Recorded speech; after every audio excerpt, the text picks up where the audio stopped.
Hello future doctors, नमस्ते, जय हिंद। कैसे हैं आप सब? मुझे उम्मीद है काफी अच्छे होंगे। मैं हूं आपका दोस्त डॉक्टर अभिषेक। दोस्तों, मेरे ऐसे सभी व्यूअर्स या ऐसे सभी स्टूडेंट्स जो कि अपकमिंग ईयर नीट एग्जाम देने वाले हैं, ये वीडियो सिर्फ और सिर्फ ऐसे बच्चों के लिए ही है। जी हाँ, क्या है नीट एग्जाम का एलिजिबिलिटी क्राइटेरिया? देखिए, यूपी बोर्ड का रिजल्ट आ चुका है, सीबीएसई का रिजल्ट आ चुका है, आईसीएसई का रिजल्ट आ चुका है। ये यूं कहें, जितने भी स्टेट बोर्ड या फिर सेंट्रल बोर्ड थे, सभी का बोर्ड का रिजल्ट आ चुका है।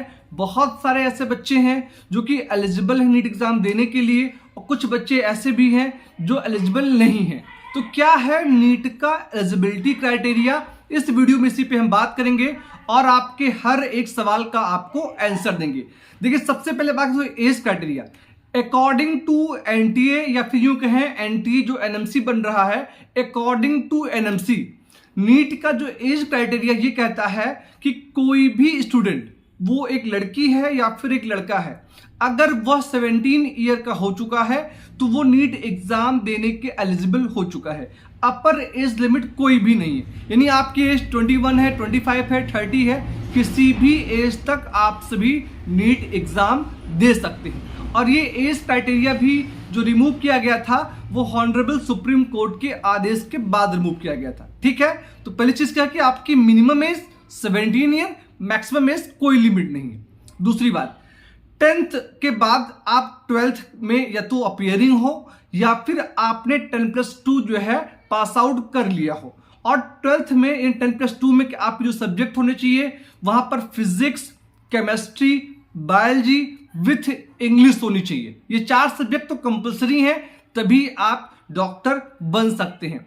अब दोस्तों, यहां पर जो पासिंग क्राइटेरिया 12th का है, तो जनरल के बच्चों के लिए 50%, ठीक है, ओबीसी के लिए 45% और एससी एसटी बच्चों के लिए 40%।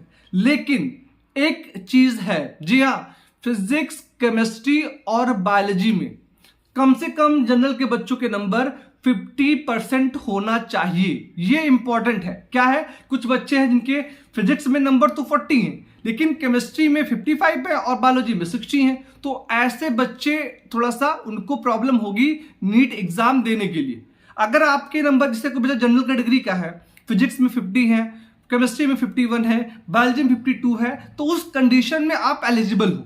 लेकिन अगर फिजिक्स में 40 है, केमिस्ट्री में 45 है और बायोलॉजी में 65 है, तो वहां पर आपको प्रॉब्लम हो जाएगी।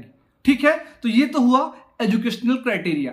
नीट एग्जाम दोस्तों जो होता है, इसमें अगर आप अच्छा स्कोर करते हैं तो आप एमबीबीएस कर सकते हैं, आप बीडीएस कर सकते हैं, आप बीएमएस कर सकते हैं, आप बीएचएमएस कर सकते हैं। इन्हें जितने भी डॉक्टरेट कोर्सेज हैं या फिर nursing course like BSc nursing या वेटनरी कोर्स, इन सभी में जो है आपका एडमिशन होता है। ठीक है, तो ये बात हो गई जो है आपके स्कोप को लेकर, यानी किस कोर्स में आपका एडमिशन होगा। अब दोस्तों बात करें सिलेबस को लेकर।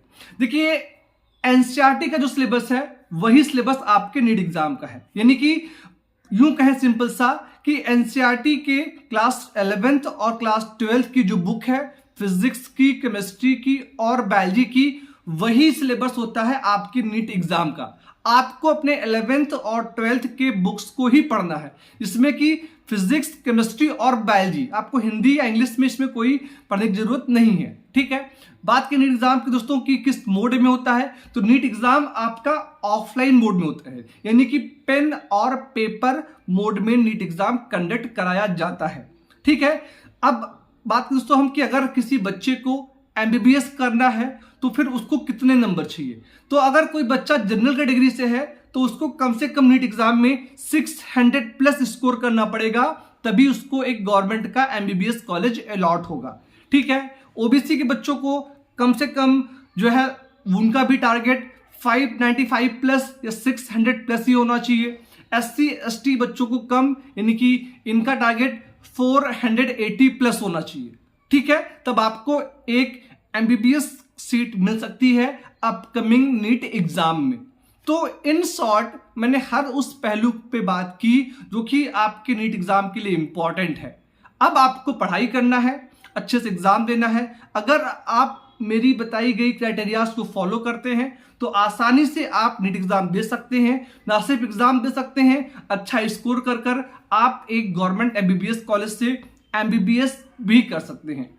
अगर अभी भी कोई सवाल आपके दिल में है, आप उसका आंसर जानना चाहते हैं, तो आपको सिंपल सा एक काम करना है, कमेंट बॉक्स ओपन है, वहां पर कमेंट करना है और हम कोशिश करेंगे कि आपके सवाल को पढ़ें और उसका आपको आंसर दें, जिससे आप निडर होकर, निश्चिंत होकर और सही जानकारी के साथ में नीट एग्जाम की प्रिपरेशन करें और आपको एक बेहतरीन MBBS कॉलेज मिले। इस छोटी सी वीडियो में इतना ही। आप सभी देश के फ्यूचर डॉक्टर्स का बहुत बहुत धन्यवाद। Thank you so much. जय हिंद।